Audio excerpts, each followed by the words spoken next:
Dave is back at it here to give everyone another end of the year movie ranking videos. In this video, I'm going to be ranking the top 15 movies that I was able to see in 2021. Now, I already did a worst or disappointing movie ranking list that I'll leave at the end of the video. And I felt all the movies I'm about to mention fell in the best list and none of them fell in the worst list, but I didn't do an in-between list. And I know a few of you will argue, especially for two of these movies, that they should at least be on the worst or middle of the road. But hey, it's my list, so I can rank them however I want to. Of course, before I get into the ranking, a few things you should know if you don't know already. I'm going to be talking about each movie, and it's possible that I'll give big spoilers, so be on the lookout for that. If you don't want to get spoiled, maybe skip ahead to a movie that you've seen. And of course, like I mentioned, this is going to be my best of 2021 video. It probably won't be how you have your best of 2021 ranking. So if you could, leave your ranking of what you've seen, at least in the comments section below. If you're a fan of JDub TV, if you like movie ranking lists, or if you like Dexter, make sure you smash that like button. It helps the algorithm out as well. And of course, subscribe to the channel to show your support and of course be a part of something special. So let's start it off. The movie that I chose for the 15th best movie that I saw in 2021 that I know a lot of you will probably disagree with is Army of the Dead. This was Zack Snyder's return to the zombie genre, as we kind of got to know him first in the 2004 version of Dawn of the Dead, and I enjoyed this. Now, there's parts of this movie where I shake my head, but I felt like this, for me, wasn't one of the worst movies or disappointing movies in 2021, because, truth be told, I had no expectations for this movie. I found out about this movie probably a week or two before it actually came out, so I didn't have any hype for it or anything like that, and I, for the most part, enjoyed it. Now, I didn't watch the prequel to it, which is more of like an action movie, so I have yet to see, is it called Army of Thieves, I think? I have yet to watch that, so we'll see. Maybe I'll watch it. I started to watch it for about 5 minutes, and then I turned it off. But all in all, I did like most of what I saw here. I do like Dave Bautista as an action star, and he's got some funny humor at times, too. So, Army of the Dead, which I know you guys will probably put on your worst movies of 2021, I chose it as number 15. Number 14 for me, which I've only seen this movie once, just like Army of the Dead, is going to be Black Widow. I've always been a fan of the Natasha Romanoff character of Black Widow. I really like her character, and when Avengers Endgame came out and she died, I was livid in my head when I saw that scene. Like, what? But I guess she's gone. But this was a really good action movie, and it's a movie that I'm not really sure what my real opinions are, because I only watched it once. Upon another rewatch, because I had a certain amount of time that I had to watch it in when I bought it on Disney Plus, which I now own it. I think maybe on a rewatch, this movie could potentially go even further up. So, and eventually I'm going to have to do a MCU movie ranking again, which is going to take a while, and I'm going to have to watch all those movies again. But it's possible that Black Widow could be definitely middle of the road when it comes to the MCU movies. But at the moment, it's my 14th favorite movie that I saw in 2021. Number 13, which is actually a surprise, maybe not to a lot of you, but to me, A Quiet Place Part 2. So I watched this movie because I had a ex-girlfriend that wanted to go see a movie with me, and we randomly hang out here and there, and she wanted to go see A Quiet Place Part 2. I'd never seen the original Quiet Place, so I'm like, okay, well, I guess if you want to go see that, whatever. So I watched A Quiet Place, and honestly, I was actually blown away by how much I actually liked the movie. Now, it started off a little slow. The first 10, 15 minutes are, really slow with no dialogue, just sign language. But I actually really enjoyed the movie. And the sequel, I thought, was just as good. Now, I'll have to watch them both again, probably back-to-back, to make a final decision on that. But I actually really enjoyed the sequel, and I really did think it was highly entertaining and possibly better, which I really need to watch them again to make that call on it. But it was great. A great performance by Emily Blunt, and that is why. And also, the movie date, it didn't even happen. She ended up going to Florida for a couple weeks, and I just went to go see the movie, on my own. And again, I actually liked it. So, A Quiet Place Part 2, that's going to be my number 13. Number 12 for me is going to be Resident Evil Welcome to Raccoon City. I'm a huge fan of the Resident Evil video games, at least the first three. I haven't played really many of the other ones, but I enjoyed the Resident Evil franchise. And I even enjoyed most of what I saw in the previous Resident Evil movies. Of course, the last one I did not like at all, the final chapter. But I still can watch it, but it's not very good. So I was really looking forward to a reboot of this franchise. And I think this movie really delivered. Now, some people will complain that they tried to put two video games into one movie, which I can see being a flaw. And the fact that how are you going to introduce Nemesis if he does come in the series when you don't have Raccoon City anymore? But I'm sure they'll figure out a way to introduce some characters that maybe don't quite fit where they fit in the video games. But honestly, I like this movie. Now, there's a lot of people that are concerned with the character of Leon Kennedy. I didn't mind him. I thought he was kind of a bumbling idiot, but he quickly started being pretty awesome in the movie. My opinion, of course. Maybe you will disagree, and that's very possible, but I have my opinion, you have yours. But all in all, like I said, I did like Resident Evil Return to Raccoon City, or Welcome to Raccoon City, I should say, and that's why that's going to be my number 12. Number 11 for me is going to be Ghostbusters Afterlife. I've only seen this one time, and I'm not the biggest Ghostbusters fan. In fact, I didn't even rewatch the previous movies, the 1984 version and the sequel. I'm not sure if I really want to watch the 2016 Ghostbusters movie, but I did like this movie. I thought it was very slow to begin with, but all in all, it was very touching, and I did enjoy the climax of the movie. A bit unrealistic, but this is a Ghostbusters movie, so you can expect that sort of stuff. So again, upon a rewatch, my opinion may change on the movie, because again, the first, I don't know, half an hour of the movie really dragged in my opinion, and that holds it down a bit. But I did like everything for the most part after that. So Ghostbusters Afterlife, my number 11. Number 10 for me is going to be one of the most surprising movies of 2021, and that would be Malignant. James Wan directing a, for the most part, horror movie again. And it's an interesting movie. Now, is it the greatest movie ever? Absolutely not. But I found myself interested in the movie. Now, there's a slight twist in the movie, but you can kind of see the twist coming. I saw it coming, and I know a few other people saw it coming too. But I actually enjoyed the movie. It was interesting. It had me thinking. I watched this in a hotel room in Ohio when I was at a horror movie convention in September. And I didn't fall asleep during it. I was very interested in it, and that's why I like Malignant. I bought it, watched it again, and I actually enjoyed it even more. So Malignant is going to be my number 10. Coming in for me at number 9, and I know a few of you will probably disagree with this choice, Matrix, or actually The Matrix Resurrections. I had absolutely zero expectations for this movie. I knew I was going to see it. I had no idea what they were going to do. I watched the first trailer of the movie, and it actually looked somewhat interesting. Now, the movie is pretty slow, and there are some things that still don't make sense to me. I believe I've seen it 3 times already, once in the theater and then twice on HBO Max, but I just like it. I don't know what it is. I'm not really sure why I like it so much, because I know a lot of you really hate this film. There's a few people that I know that actually enjoy it, but the majority hate this movie and wish it wasn't done. Again, it's my opinion, but I did like it. The movie looked really good.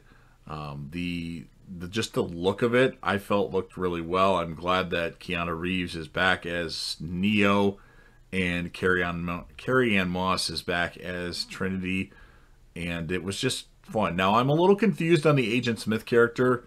especially why, spoiler, he kind of saves them in the end of the movie when he shoots the analyst. But I'm sure eventually I'll figure out why he did that. I guess because him and Tom now, or Neo, have more in common than the analyst knows. I don't know. But that being said, I still just enjoy the movie for the most part. I mean, the beginning, it's boring. Seems like a lot of movies, the beginning I don't like. The first 15 to 30 minutes of the movie. But after that, once Neo gets taken out of the Matrix, I do like the movie, and that's why I put Matrix Resurrections at number 9. Disagree with me all you want. Number 8 for me is going to be another big surprise hit of 2021, and that would be Nobody. You put Bob Odenkirk from Breaking Bad, Better Call Saul in a row where he's this like action guy that's like a somewhat of an assassin, but is retired, and he just pulled it off. Now, the movie was boring. It took me 2 times to watch this, or two days to watch it. But once it picked up and once I started paying attention more to the movie, I thought it was fucking awesome. I was actually pleasantly surprised by this movie. And again, I had no expectations for it at all. I went into it barely knowing anything about the movie, and I really liked it. I was quite surprised by the performance, by what happened in the movie, and just how everything played out. And then finding out that Bob Odenkirk did like a lot of training for this movie, because he wanted to do all of his own stunts, and it really shows. So Nobody, if you haven't seen it yet, check it out. And Malignant, that's why that's going to come in as my number 8. Number 7 for me, again, another movie where I had zero expectations, is going to be The Unforgivable. It's a Netflix movie with Sandra Bullock in it, and everybody knows I absolutely adore Sandra Bullock. I like most things that she's in. I said most things, and this was just really good. It's pretty predictable. They kind of throw a twist in there. I predicted it because they kept showing these flashbacks of this incident, and I was like, well, why are they showing flashbacks of this incident but not showing exactly what happened? Unless they are going to misdirect us and something else actually happened, but she's going with this story. But, I mean, all in all, I just liked it. I wasn't expecting anything from it because I actually didn't even know about it until probably a week before it came out on Netflix. And it's just fun. It's even kind of, sad at the end. Sad in a happy way, though. And, yeah, I didn't expect to like it that much, but I did like it. Actually, I was going on Netflix to start watching The Witcher, and then I saw the Sandra Bullock movie, and I'm like, well, let's watch that instead. And I liked it. So that's why The Unforgivable is my number 7. Number 6 for me is going to be a movie that I had very high expectations for, especially after seeing the trailer. And I think it, for the most part, it delivered. And that would be Halloween Kills. Now, a few of you may put Halloween Kills on your disappointing or worst movie list of 2021, and I can see why. But I myself, I really liked Halloween Kills. Really liked, I liked it a lot. I was going into it basically expecting a lot of people getting slaughtered, and actually that's what we got in this movie. Now, I admit kind of the middle portion of the movie was kind of annoying with the whole Evil Dies Tonight thing. That was ridiculous because Evil didn't die in the movie. And I'm still unsure, spoiler alert, if Judy Greer's character of Karen, I believe, if she's really dead at the end of the movie. I think she will die, but she might not die until the beginning of Halloween Ends. That's my theory on things. But all in all, I enjoyed this movie. I thought this was a Michael Myers movie. It wasn't centered around Laurie Strode. To me, Tommy Doyle was kind of minimal, other than his Evil Dies Tonight bullshit. But I just enjoyed this movie. I think James Jude Courtney is fucking awesome as Michael Myers, and he's one hell of a nice guy in person, and that's why I put Halloween Kills as my number 6. We are into the top 5 favorite movies my favorite movies of 2021. And number 5 for me is going to be The Suicide Squad. Another movie where I had really zero expectations for. In fact, I probably wouldn't have watched The Suicide Squad had it not been available on HBO Max. So I saw it on HBO Max. I was bored one night and I put it on, and I must admit I was quite surprised with what I was going to see. Now, if I had more expectations for this movie, it probably wouldn't have fell in my top 5. It would probably be more towards number 10. But since it delivered, and for me, it delivered on a lot of things, I really liked it. There were some things that were cheesy, and, I don't necessarily take the movie very seriously. I thought John Cena did really good in, the role he had. I think it was funny that Sylvester Stallone was the voice of the shark and said, "Nom nom."